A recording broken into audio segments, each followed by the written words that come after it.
3 years ago, the U.S. Supreme Court handed down one of the most important bankruptcy decisions in several decades. The case was Taggart versus Lorenzen. It dealt with the standard that must be met before somebody can be held liable for a violation of the discharge injunction. Since then, the lower courts, including the courts of appeal, have expanded the Taggart rule to cover alleged violations of the automatic stay. Here's what Taggart meant. First off, you judge a violation of the automatic stay by an objective standard, not by a subjective standard, and that is very important. But here's the part that benefits or can benefit creditors. The Supreme Court told us that if the creditor has some objectively reasonable basis for believing that the action did not violate the automatic stay, then there is no stay violation and that person cannot be held in contempt. There was a case we reported in my column on the ABI website where a district judge in Seattle upheld and affirmed bankruptcy judge Mary Jo Heston. And this is a very important case for debtors and trustees. The debtor in this particular case effectively called up the lender who was foreclosing real property. The debtor said, "Listen here, I have an interest in that property."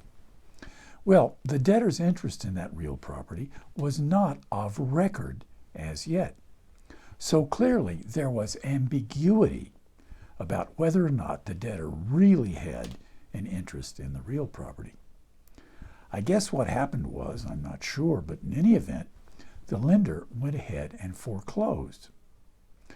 The bankruptcy judge, that is to say Judge Heston, held the lender in contempt, and it was upheld, as I said, in federal district court.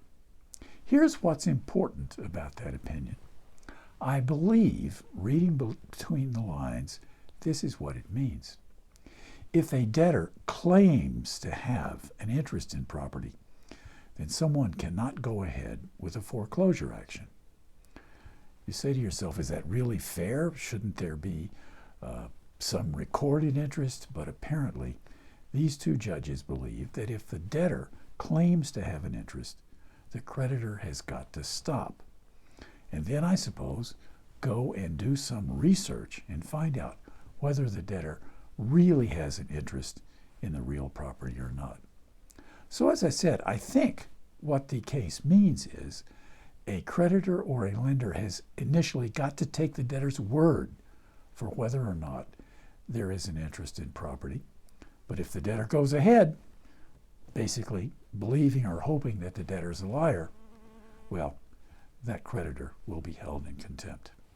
As I said, you can read about that story in my column on the ABI website, Rochelle's Daily Wire. And I will return same time next week with something about bankruptcy I hope you find to be of interest. Until then, good day, be well, stay safe.